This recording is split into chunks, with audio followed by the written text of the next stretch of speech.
Hello, TheraSisters here. Here we are again. Are doing our question. And this segment is called Ask a TheraSister. Ask a TheraSister. I knew that. Yeah.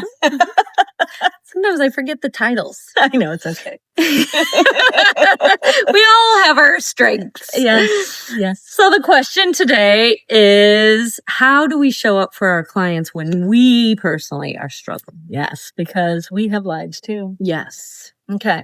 So when I think about that, I think of setting things aside that are happening in my world, and we might call it compartmentalization or compartmentalizing, right? Mm-hmm. And so I know that there are times when sometimes that sounds like it's unhealthy, but again, with all things, it's about balance, not going too far one way or too far the other way. But I see it as maybe it's more of just how I approach life and therapy, and is that being present. And so if I'm struggling, when I'm outside of working with my clients, I'm focusing on taking care of me. Mm-hmm. And then when I'm with my clients, I focus on them and the work that I'm doing. So I'm in the present with them. So I guess that could be compartmentalizing, but I also think it's more about living presently. I never really thought about it until I started talking. Right. Well, that's why I wanted to ask you first, because I was wondering where, Yeah. Well, that's what comes up. What comes out. out. Yeah, I think it's more about when you are 100% present with your clients, and that other stuff goes aside.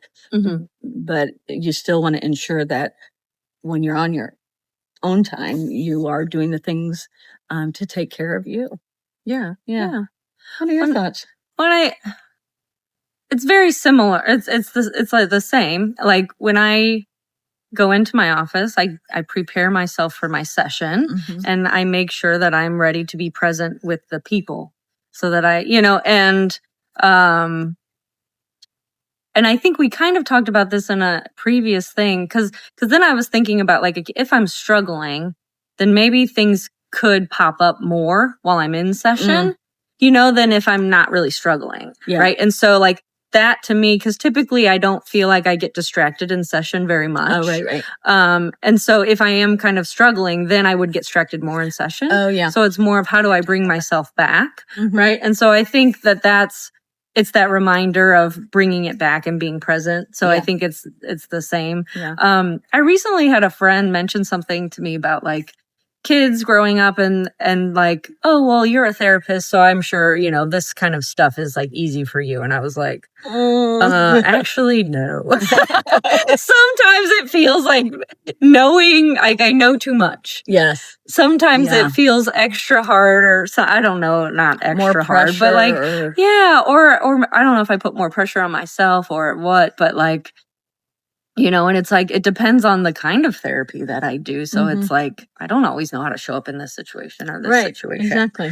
But, so the original question, how do we show up for our clients? I'm like, I don't know. Maybe I went this way. Maybe that doesn't answer that question at all. I think too, you also maybe, it's important to be mindful of, your state of being.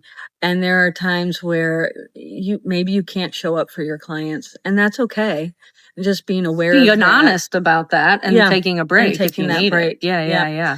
Because it could be like, this is a really hard day, and maybe I'm canceling sessions that day because I won't do the best work that they are paying for. Right. They deserve, because that's why they're happens, coming to us. Yeah. And we just gotta, sometimes we can't be there for them, and that's okay. That's okay. Yeah. I think my brain went this way because those were things that I was struggling with. Oh. So I was thinking about the actual struggles of showing up at home. Mm-hmm. Sometimes that, Okay. it's just hard. Maybe it doesn't make sense. It's okay. Maybe I need lunch. Oh, lunch is good. See you next time. Bye.